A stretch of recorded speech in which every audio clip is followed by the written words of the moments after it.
Hello, fabulous friends, fans, and superstars. Welcome to Synchronicity Web TV. I am your host, Nadiya Shah, and this is your moment of synchronicity. Well, I'm so excited to celebrate with you today. Cosmic Homegirl, April. Now, you know April. Of course, you know April. If you have watched me for any period of time, you know that she is one of my favorite astrologers out there and out here. I got to know April years ago, actually. She had reached out and said, "Hey, I'm a fan of your work." This is going back a lot of years, must be about 15 years now. But she said, "I'm a fan of your work. Can I do a video on your chart?" And I said, "Okay, but don't share my chart, but do a video on my chart." And let me tell you, it was so brilliant. She and another astrologer named Kajai just impressed me so much with their interpretations. And as the years have gone by, and I've seen her share more and more brilliantly, I've only wanted to celebrate her more and more. And part of that celebration is content on my YouTube channel, absolutely. But another part of it is that April is a favorite at Synchronicity University, and it is April that is back as part of the July 2024 speaker series. And oh my goodness, are we ever going to have fun today with the topic we're going to talk about? But just know that as this is publishing, you've got literally just about a week left to choose your tuition rate. As low as just $5 a class, which is an unheard of rate to learn from this caliber of astrologer and the others that you see here, as well as part of this course.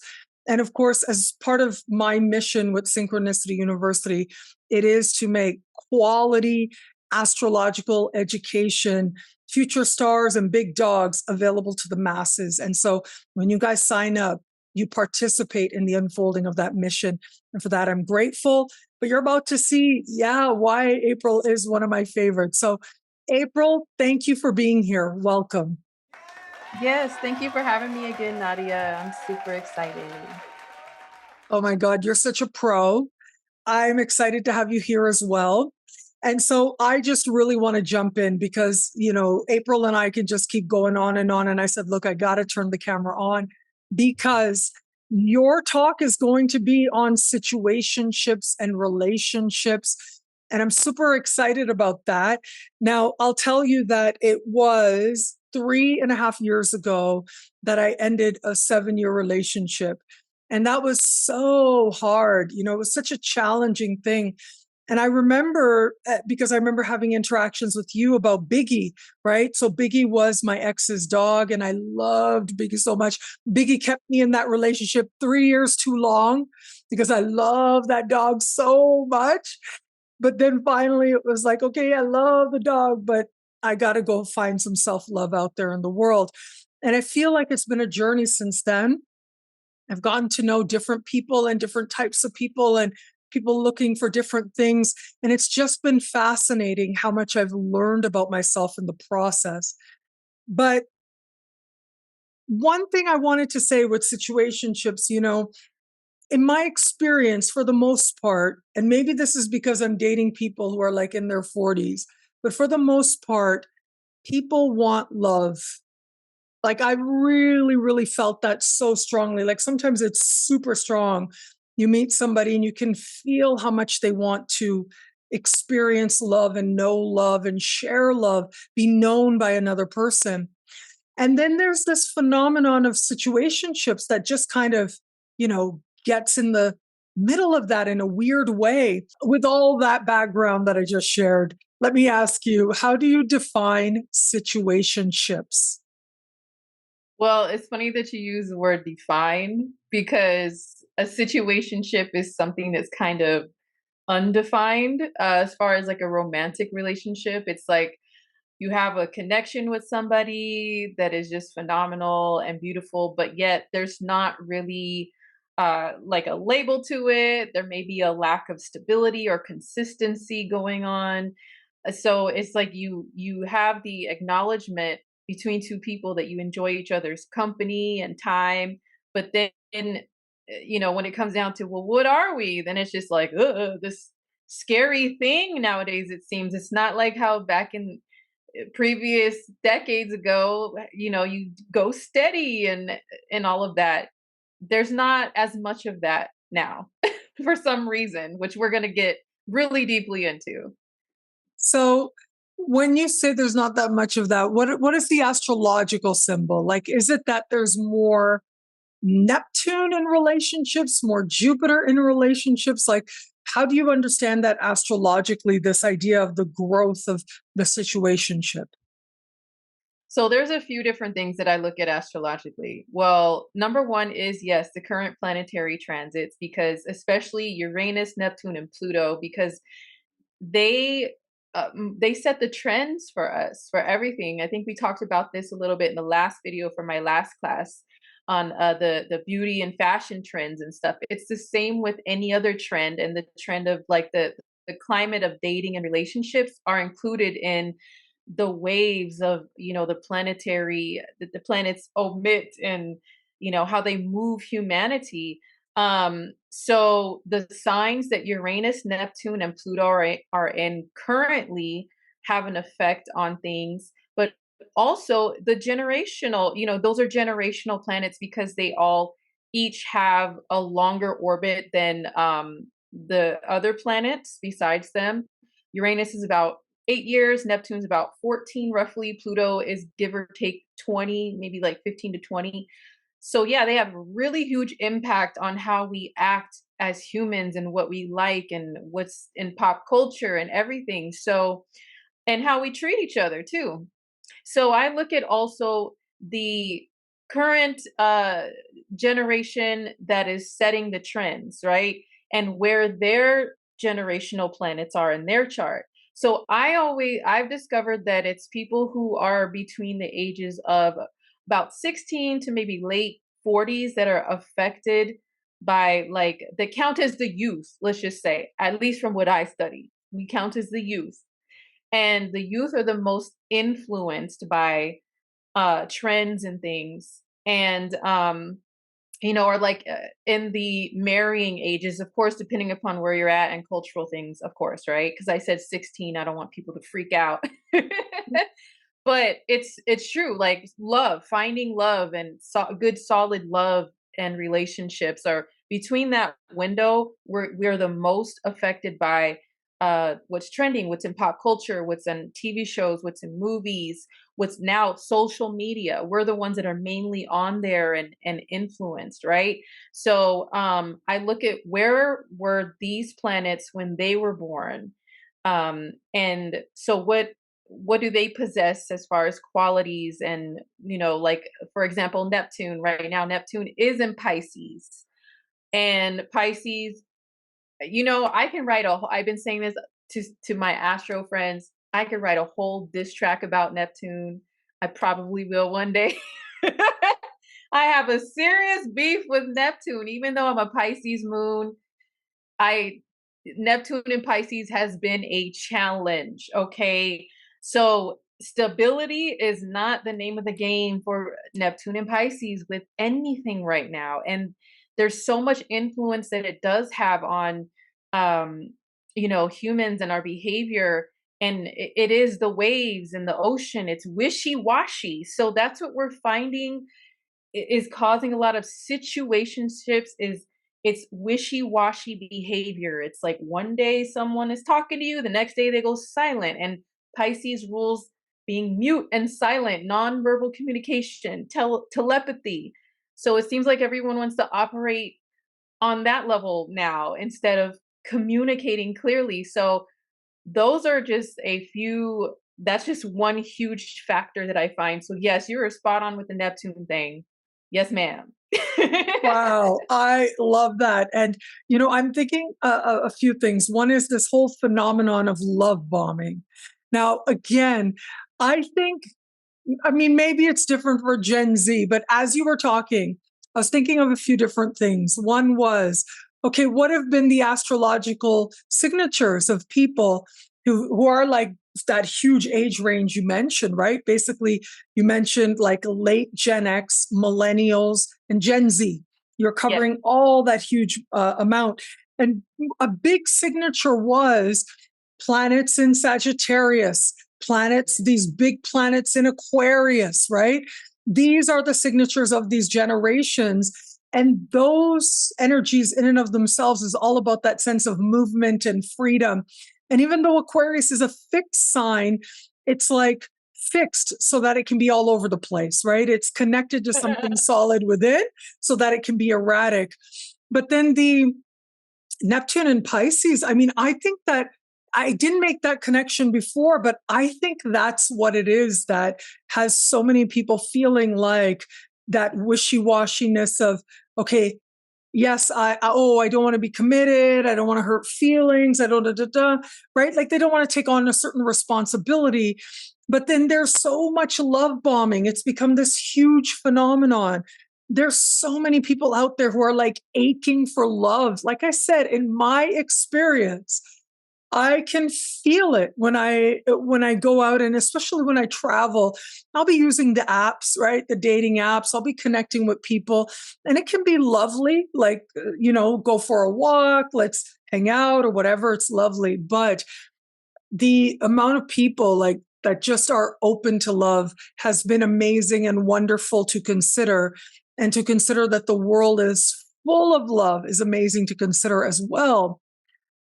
But then there's that part of Pisces as well that can be self-sabotaging, right? Like you say you want that, and then it gets deeper and deeper, and then you go, whoa, okay, I wanted that, but I didn't really want that, right? That is what you're talking about, I think, when you talk about situationships. And it's fascinating to consider, yeah, that nature, even the Sag planets, that is ruled by Jupiter, right?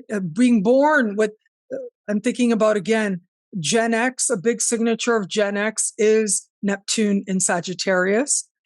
And big signatures for millennials are Uranus in Sagittarius, right? And going into that Capricornian energy for a little bit, but then Neptune went into Aquarius, Uranus went into Aquarius, right? And so we see how these energies end up being like, it's like 1 minute, everything feels so big and so over the top, and you're all about what you want and you want the fairy tale. But then it can get too deep and people get scared and then they sabotage it. Yeah. Absolutely, yeah. And then also, uh, which one of the generation is Gen Z, right? Is the newer one? Gen Z. So Gen Z is the most recent, and they are the Neptune and Aquarius energy that we see, right? That they tend to have these outer planets in Aquarius. Yeah. Yeah. And then they're Pluto and Sagittarius. And Yeah, that's it. Yeah. yeah, so the young adults that are running social media, like as far as popularity and influence, they're the ones that have the Uranus and or Neptune in Aquarius and Pluto in Sagittarius. So it's like those three outer planets of huge influence are all in, yeah, like you said, those more freedom loving signs that are more about distance and so in the non-traditional in some senses too.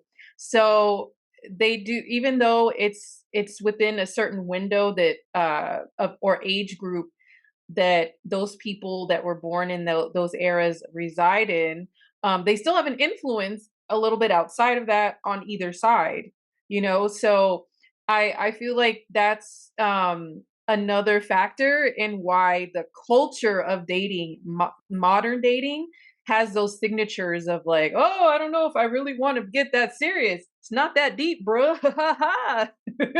Yeah. Yeah. And so what can people do? Like, what do you think is sort of a way to navigate forward?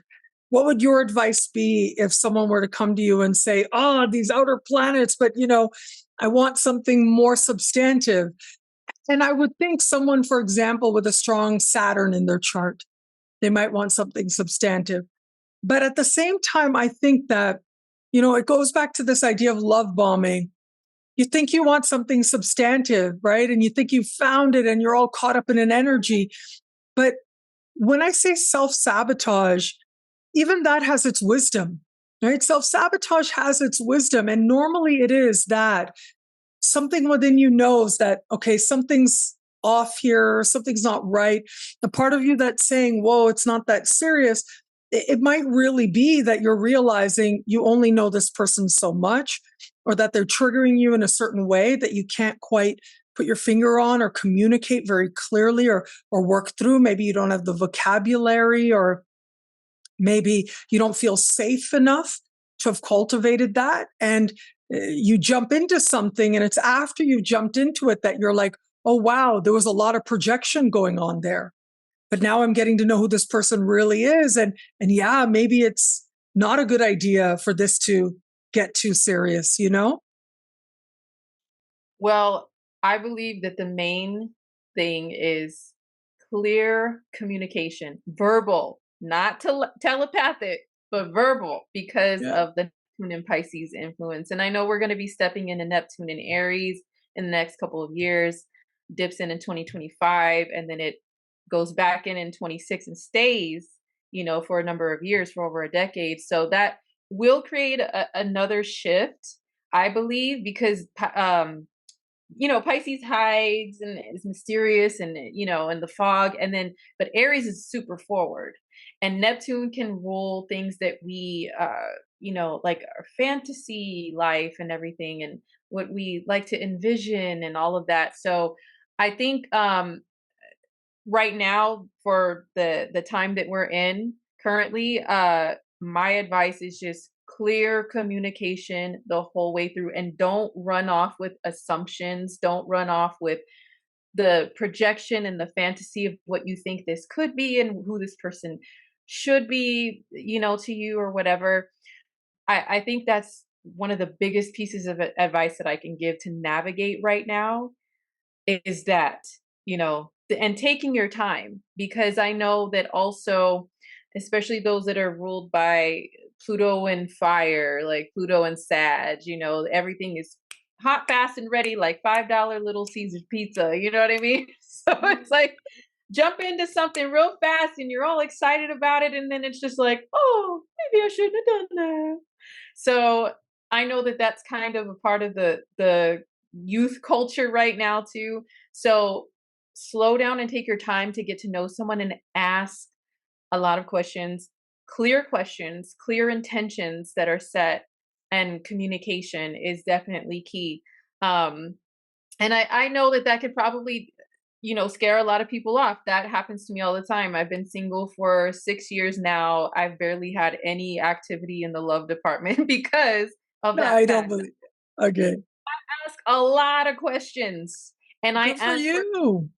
intentions, and then poof, they're gone. Oh dear. Well, look, it's good that you're so straightforward, but you were saying take your time. And I was thinking, that's easier said than done, especially when people really want love. Like they Yeah. really want love, then they feel that sense of awareness of space. And, it's really weird because I mean, I don't know if you know or have been on the apps, taking a bit of a break from the apps, which is a healthy thing to do. But on the apps, like, men are like 9 to 1 woman, right? And I'm talking about, I don't know what it's like on same sex relationship apps, but when we look at, yeah, if you're looking at, you want, as a woman, you want a man, yeah, like there are these odds playing out. But the thing is that even with that, I have had dates with people and hung out with people, whatever, and met up with them. And they have said that, I remember one guy, he said he'd been on the apps for 12 years, and I was the first person who met him in person. And I was like, wow, okay. Another guy also, I remember him saying that he'd been on the apps for like 7 years, and I was the first person who met him in person. And I thought that was wild. And the thing is, you were talking about Pisces energy. The apps I've found, they give you this illusion. And the illusion is, and it creates sort of a mindset where people become more disposable in a way. And Yes. it's not, yeah, yeah, like it's not, I think it's that when you're genuinely interested in someone, you're willing to take your time, you're willing to learn about yourself and learn about them and kind of pace yourself, sure. Now, that may or may not be sexually, right? Because that can be a separate thing for a lot of people out there. But when it is that, yeah, like there's a sense of investment, right? Like you're giving and they're giving and that growth.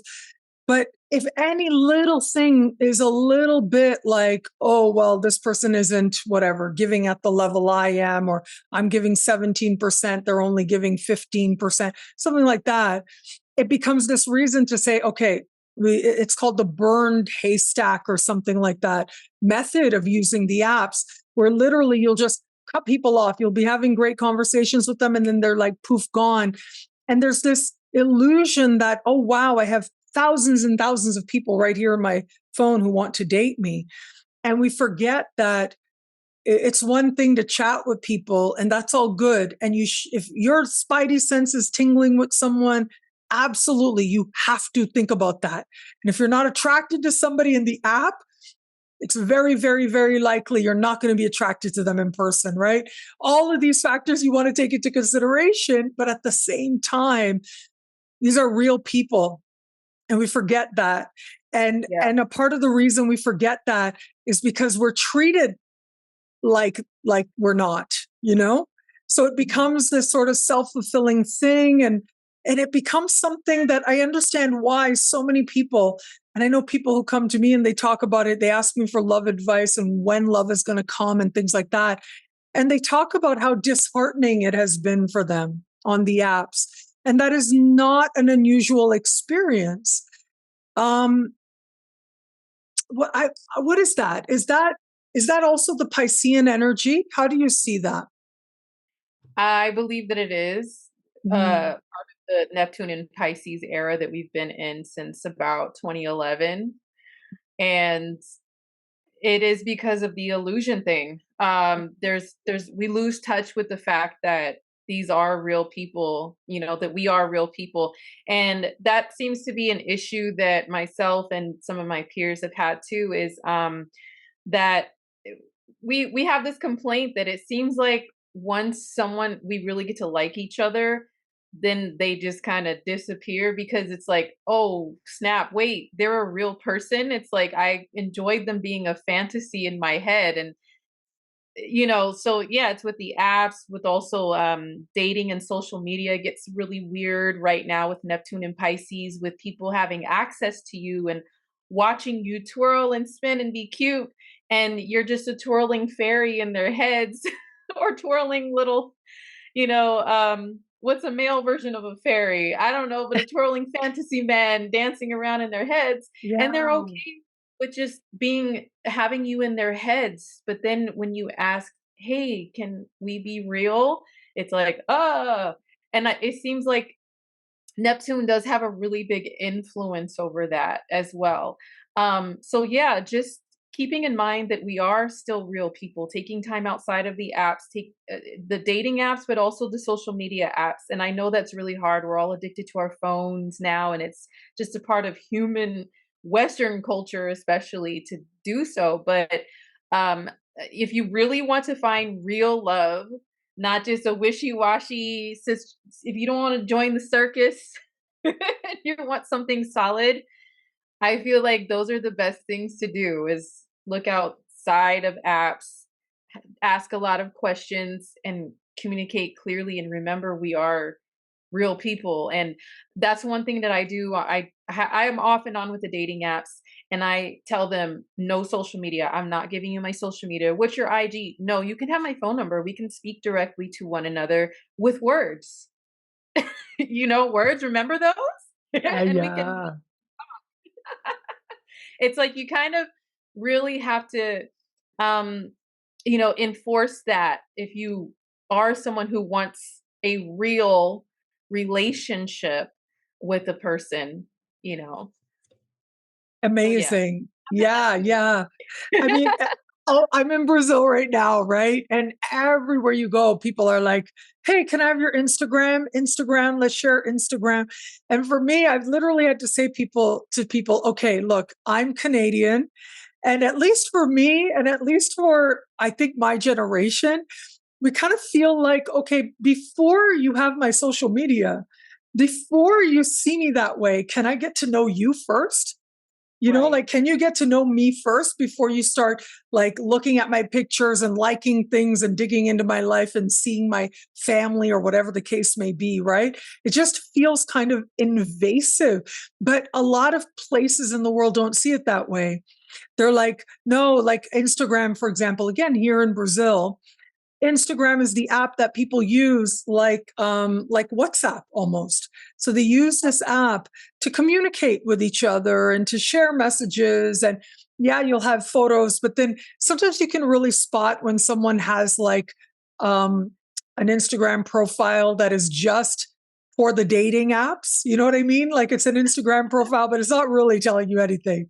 And you Yeah. really just have the same pictures that they put on their dating profile they've got on the Instagram apps as well.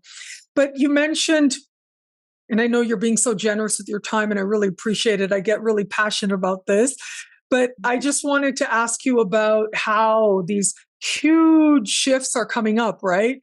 With outer planets. So next year, we're going to have a taste of Neptune and Saturn in Aries. And I love that you mentioned before, like understanding and putting boundaries where maybe a part of you doesn't really want to, and you're liking the fantasy and you're going along for the ride. But, I think Saturn in Pisces has said, okay, wait a minute, maybe check yourself, right? Check yourself on your fantasy. Make sure you can ground that fantasy into reality. But we're going to have these planets move into fire very soon, which to me, I mean, especially Aries is about love at first sight, but then it burns really hot, but then it can crash really quickly also. But then we get Uranus, Pluto in air signs, right? Especially Uranus and Gemini. Now, I have a grand trine in air. I see beauty in every sign. I am not a hater at all. I love and I embrace every single sign out there. But the air signs can be a little tough to date. I'll be honest.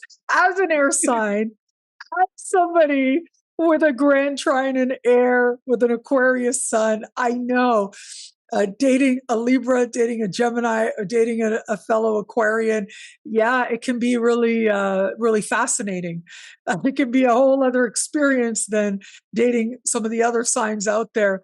And we're about to have the two really big planets move into this part of the sky or change signs, moving into air signs. Can you give us some thoughts? Like, what do you glimpse for the evolution of relationships based on that, like culturally as larger movements?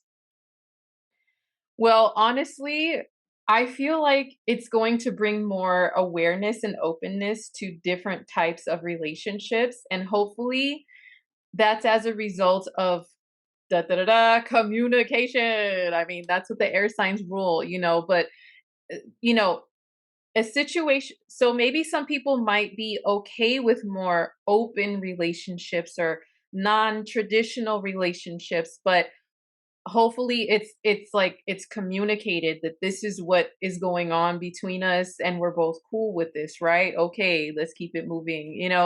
So I do, because like we mentioned, the generations that are kind of running things right now, they have there are outer planets mainly in fire and air. So that's what we're gonna have in the sky once again coming up. So yeah, I feel like there's going to be more awareness and acceptance of different types of relationships, I should say. So for those of us that are the lovers, it may be a challenge. There will be a lot of adjustments. I feel like if we really, really want to find that true love, and those that really want to get married and all of that stuff, it may be more challenging there, but there'll just be some adjustments we have to make. Uh, that's what I feel. Yeah, yeah. And also, I hope that I'm thinking with all that Aries energy and the quickness of Aries is being clear. My hope is that that can also mean like being upfront, being clear. I actually have some family members, and there's a particular family within the larger constellation of extended families. And this family, I mean, they love weddings. They've got, lots of these extended cousins, and they're all married, and they get married at really young ages and things. And I was thinking to myself, like, what is it? Like, what makes that happen? And I think what makes it happen is being really clear with people when you meet them, and being really clear. And from what I've heard, is that literally they will say to each other right off the bat, look, I'm not interested in just, having fun or just dating. Like, I'm not saying that we need to get serious right away or anything like that, but I know that I'm not playing around and I want to be married. And so if you think that's something you might be interested to see if there's something here with that, then yeah, let's date. But if not, that's okay. You go another way and I'm totally okay with that, but I know what I want. And I think that's the way in which that's very straightforwardness right out of the gate is why so many of these kids in this extended branch over here. And these are, Canadian kids, right? Like myself, like, yes, they're first or second generation, but yeah, Canadian kids. And they're like getting married and they're having, interfaith relationships, interracial relationships, but still, like, at young ages, they're getting married, they're starting families, they're having kids. That's their vision. There's something about being really clear, but also something about knowing what you want and knowing who you are. But that is something that not everybody can say that they have, right? They happen to have that, I think, because they've got all those outer planets in Capricorn, right? All those kids, I look at them as like really young, but yeah, like they've got outer planets in Capricorn, and that tends to want the more traditional way and things. But those of us who don't necessarily have that, right? The Pluto and Libra Gen Xers, where we grew up seeing that relationships can be painful, they can be messy. And so it creates resistance, but it also creates an ache for wanting partnership, for wanting to go to a deeper level with another person. Those of us with Uranus and Scorpio, for example, the Uranus and Scorpio generation who want to redefine intimacy, yes, and be open to intimacy, but still want to go to a deeper level. And that includes for Pluto and Scorpio as well, right? The Pluto and Scorpio generation, they want to really be known by another person. They want you to really know them as well. And these are beautiful intentions. The more clear we can be about them, I think the more likely we are to get it. But then there are times in life when you just don't even know what you want. And I think we need to give ourselves permission, but also give others grace, to give others grace. Just because somebody was clear at the beginning and you thought they showed you what they wanted, you thought you're on the same page, but then you're not sure or they're not sure, it's okay to not take it personally. It's okay to not think that it's a betrayal when someone, love bombs and 2 weeks in, they're like, whoa, okay, can we slow down? Like, it doesn't have to be something that speaks to your self-worth. I know I said a lot there, April. I threw a lot out at you. There's all stuff I've been thinking about, contemplating. What do you think? I want you to tell me what you think about all the stuff I shared.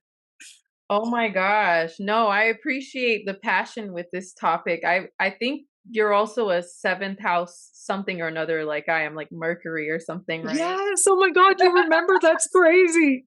Yes. I am a seventh Yeah. house Mercury. You're exactly right. Yeah. So I understand relationships here in order to Yeah. experience them. But then my sun in the eighth.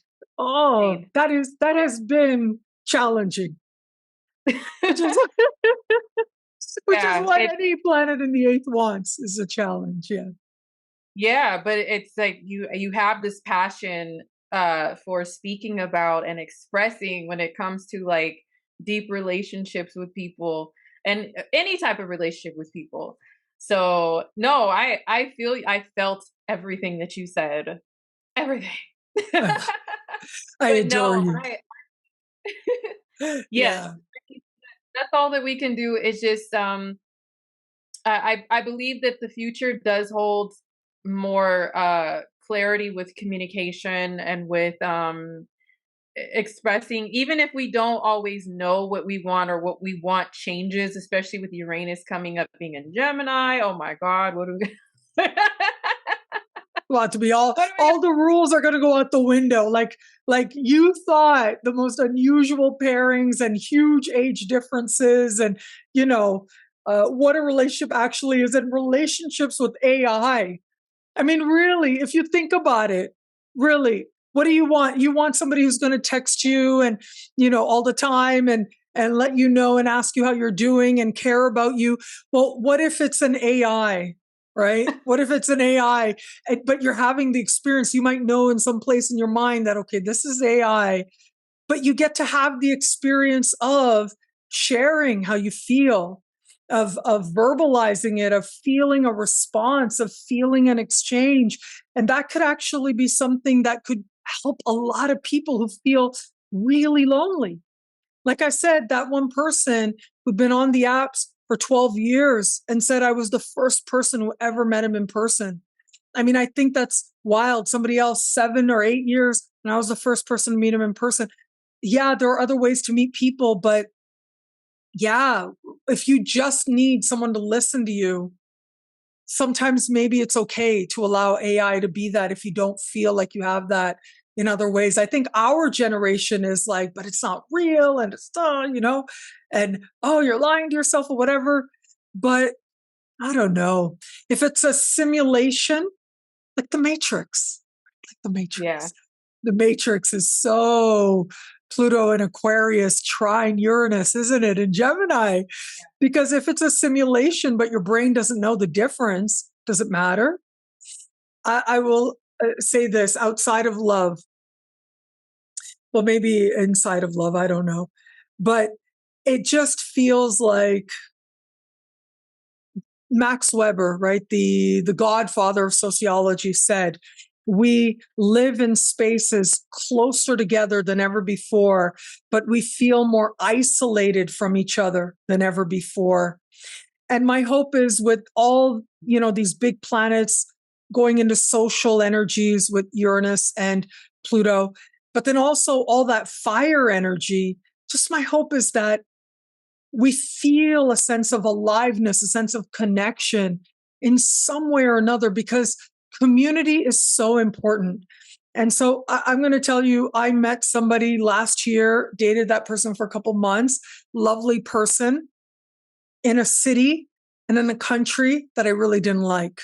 And I felt really isolated, like right out of the bat. And I mean, I met them while I was traveling, of course. And it was, my moon is in Sag. Of course, I'm going to meet people while I'm traveling. Of course, there's going to be romantic connections while I'm traveling. And so, again, this person was so lovely, but it was so difficult for me to feel like I'm going to make this person my world, because for me, as a Sag moon, making one person my world is way too small a world for me, way too small a world. And so it was really tough on the relationship. It just wasn't able to continue because I felt such a lack of connection to community. And I remember like I was trying to meet people, but it just wasn't connecting or clicking the way that it has in other cities in the world for me, where I feel like I go there and then I meet people and I have friends right away and I'm going, dancing with the groups and having fun. That part of it wasn't happening. And I think that the relationship just could not, it just really couldn't continue longer term with me resenting the fact that I am sitting here waiting. And that's not the purpose of my life. I need balance, and to feel the lack of balance. And so I think a lot of that, and I hope a lot of that is answered, at least that sense of social connection is answered with these big changes that are about to come up for us as a collective. Yeah. Excuse me. And I think you explained that really well because you embody air and fire really strong in your chart. Your sun is in air and Aquarius, your moon is in Sag. you know, those signs that can't be like closed in. So it totally makes sense to me why you said you couldn't picture yourself making that one person your whole world, because you're a citizen of not even just this planet, of like the galaxy, you know? So that somebody really has to have certain qualities for you to really not feel that like claustrophobic, you know, being partnered with them and engaged with them. So I'd imagine that those who were born with outer generational planets in those signs, that's probably close to their explanations for some things, you know, and the influence that and the waves that they've created for a lot of us who weren't born with planets in air or fire like that, have picked up on, you know, this is the culture right now. But yeah, I have that hope as well that when we start easing into the mid 2020s and beyond, that Just right soon. now, very soon, right now we have all these outer planets in earth and water. So we're like, oh, why haven't they called me? Oh my god, oh, they ghosted me. Oh. But I feel like it's gonna be like that meme video from like America's Most Top Model with that girl. She's crying because she thinks she lost, and then they call her name. She's like, ooh, ooh. She just snaps up and starts marching like, yes, I'm here, I'm here. I think we're gonna start wiping our tears, a lot of us, and like I said, we're gonna start adjusting to the way that things are, you know, moving ahead with, you know, a little more non-traditional, and variety is going to be more accepted. And you mentioned like age gap. Oh my god, I can't wait for this. I'm going to talk so much about so much of this stuff. Oh my god, I can't wait. This has been such a fun conversation. I know, right? And all that Aries energy, honesty, knowing Yes. yourself, bringing your truth as part of that as well. And that helping you to align with whom it is you really are and how your relationships reflected that much more. So, once again, everybody, April, Cosmic Homegirl, is back at Synchronicity University as part of the July 2024 speaker series. You think we talked about situationships and relationships and modern dating here? We haven't even scratched the surface with all it is that I know April knows. And there's a very good reason that I love April so much as an astrologer. And I'm so thrilled to have her back. As this interview publishes, you have a little bit of time left to choose your tuition rate, as low as just $5 a class, an unheard of rate to learn from this caliber of astrologer, like the one and only one of my faves, April, Cosmic Homegirl. April, thank you so much. I know you stayed over time. I appreciate you so much. I feel like this conversation was so healing for me. And I hope that the people who watch it as well just felt like they understood something about themselves and their journey in love a little bit more as a result of this conversation we had today. So thank you for that. Oh, well, thank you for having me once again. I'm super hyped to be a part of Synchronicity University once again and talk to all of you. Thank you again. And thank you, everybody out there, for watching. Until we connect again, take care. Bye.